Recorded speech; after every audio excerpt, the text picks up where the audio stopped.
Les Saintes Maries de la Mer ne se sont pas toujours appelées ainsi.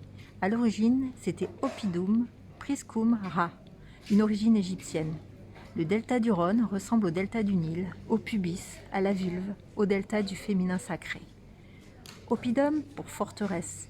La forteresse représente la protection, l'enceinte. Elle est enceinte, elle protège le bébé, cette grotte. Cette forteresse, on la retrouve encore dans l'architecture de cette église. Regardez bien. Quant à Ra, ou Ré, le dieu égyptien soleil, c'est un démiurge, le créateur de l'univers. Chaque nuit, il traverse le ciel dans sa barque. Ah, la barque! Le nom de ce lieu mythique, mystique, est devenu ensuite Notre-Dame de la Barque. On parle sans doute d'Isis, la Vierge noire égyptienne, qui part sur sa barque dans les marais à la recherche des 13 morceaux du corps d'Osiris, son défunt mari. 13, le département des Bouches-du-Rhône, des Saintes Maries de la Mer. 1 plus 3 égale 4, représente la croix, la crucifixion. Ensuite, on a le nom de Sainte Marie de la Barque, repris dans le catholicisme avec les Saintes Maries de la Mer, Marie-Madeleine, Marie Jacobée, Marie Salomé, la Vierge Marie, peu importe. Le prénom Marie, c'est l'amour, étymologiquement. Ici encore, on rassemble ce qui est éparse, on réunit, on se transmute, tel le soleil qui meurt le soir et renaît tous les matins.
La Vierge Noire s'appelle Sainte Sarah.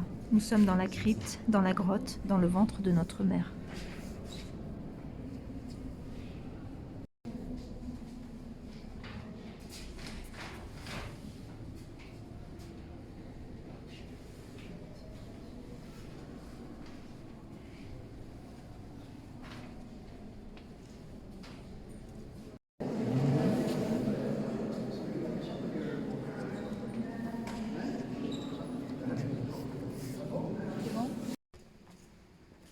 Lorsque nous allons dans la crypte pour voir la Vierge Noire, nous nous penchons en avant, tel Atlas, qui porte le monde sur ses épaules, ou Jésus qui porte sa croix, ou le taureau que l'on perce en ce point.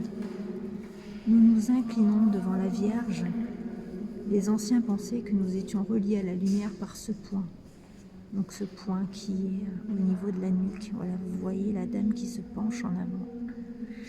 L'atlas était notre première vertèbre cervicale qui est luxée. Quand on est, on peut se la faire remettre. C'est un point d'équilibre. On peut se la faire remettre en place. Alors une fois courbés à la porte basse, nous sommes frappés, tels les grains de blé. La lumière peut se libérer. Nous sommes prêts à renaître. Quand on ressort de cette porte basse. On lève les yeux au ciel vers la lumière des vitraux, des cieux. Et là, on laisse visible le point du cœur qui est ouvert. Nous sommes exposés à la lumière. Ce geste, on le fait aussi au théâtre. On appelle ça le salut au public. Le public frappe dans les mains. Il frappe on frappe le blé. Et on se relève plus fort, nouveau.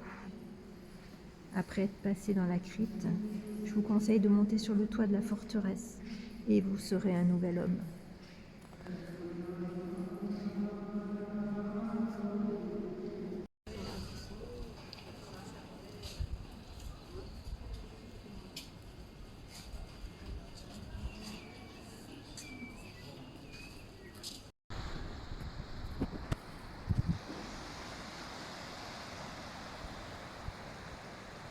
La mer, ce n'est pas seulement la mer, l'eau, c'est aussi la mer, la maman, l'océan primordial, l'océan des origines. Alors je voulais revenir sur ce que j'ai dit tout à l'heure dans la crypte. Une petite précision sur ce que je disais sur le salut des artistes sur scène. C'est un geste relique qui permet de maintenir l'ordre et l'équilibre sur Terre. Nous rejouons la scène des origines, l'explosion, la création, l'ordre né du chaos. Le rouge des fauteuils et du rideau représente le jumeau retrouvé, unifié. L'artiste se penche en avant devant le public, le soleil, qui le frappe pour le faire renaître, il frappe des mains. L'artiste se redresse et par ce salut salvateur, salut, salvateur, c'est la même chose, il renaît un autre homme, unifié à son opposé complémentaire.